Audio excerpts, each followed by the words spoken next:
फंस गए रे केजरीवाल।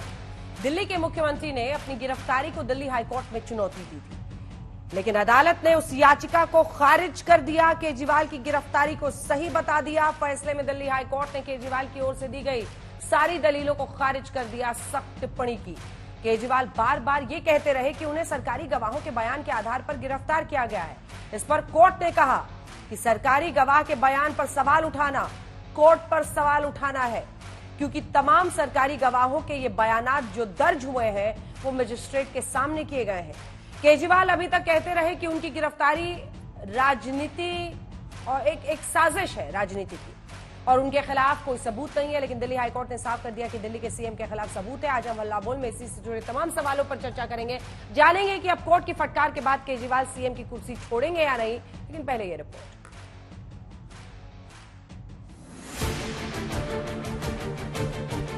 अरविंद केजरीवाल की गिरफ्तारी एकदम सही है और कानूनी प्रावधानों के तहत की गई है। 9 दिनों बाद दिल्ली हाईकोर्ट ने यही कहा और दिल्ली के मुख्यमंत्री की गिरफ्तारी को चुनौती देने वाली याचिका को खारिज कर दिया। अपने फैसले में दिल्ली हाईकोर्ट ने केजरीवाल की ओर से दी गई दलीलों को खारिज किया और सख्त टिप्पणी की। अदालत ने कहा कि अप्रूवर यानी सरकारी गवाह के बयान पर सवाल कोर्ट पर सवाल है। सरकारी गवाह पर कानून 100 साल पुराना है। कोर्ट ने आगे ये भी कहा कि इलेक्टोरल बॉन्ड लेने का कोर्ट से कोई संबंध नहीं। हाईकोर्ट ने कहा कि अदालत पर राजनीति का कोई प्रभाव नहीं। ये केस केजरीवाल और ईडी का है, न कि केंद्र और केजरीवाल का। लिहाजा चुनाव के वक्त गिरफ्तारी की बात कहना गलत है। कोर्ट ने माना कि ईडी के पास पर्याप्त सबूत मौजूद है।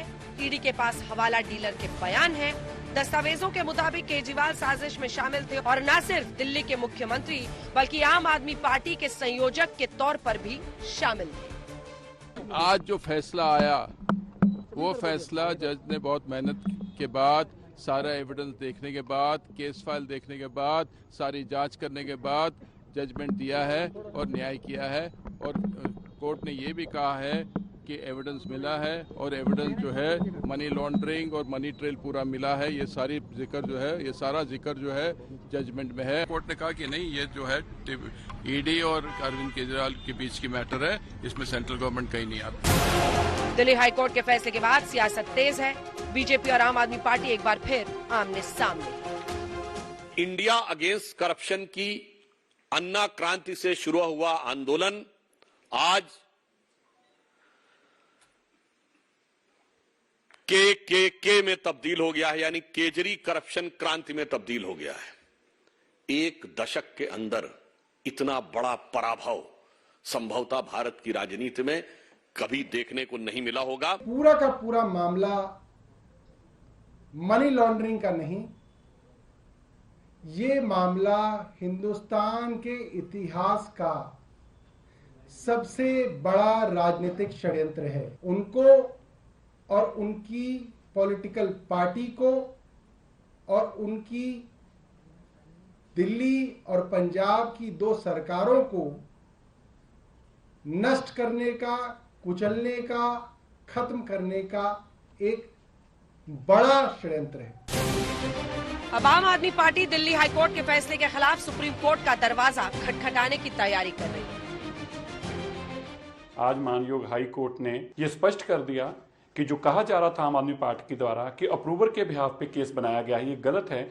मानयोग हाई कोर्ट ने कहा अप्रूवर ईडी के सामने या सीबीआई के सामने बयान नहीं देता।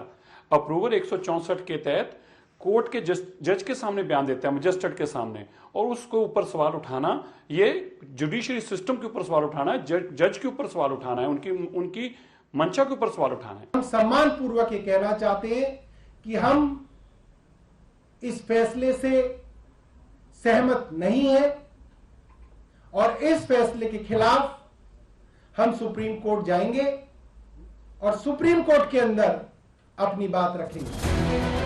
अरविंद केजरीवाल की गिरफ्तारी के विरोध में भले ही आम आदमी पार्टी की कानूनी लड़ाई जारी रहेगी, लेकिन दिल्ली हाईकोर्ट के रुख से ये साफ हो गया है कि दिल्ली के सीएम और उनकी पार्टी की ना तो चुनौतियां कम है और ना ही मुश्किलें। आज तक ब्यूरो।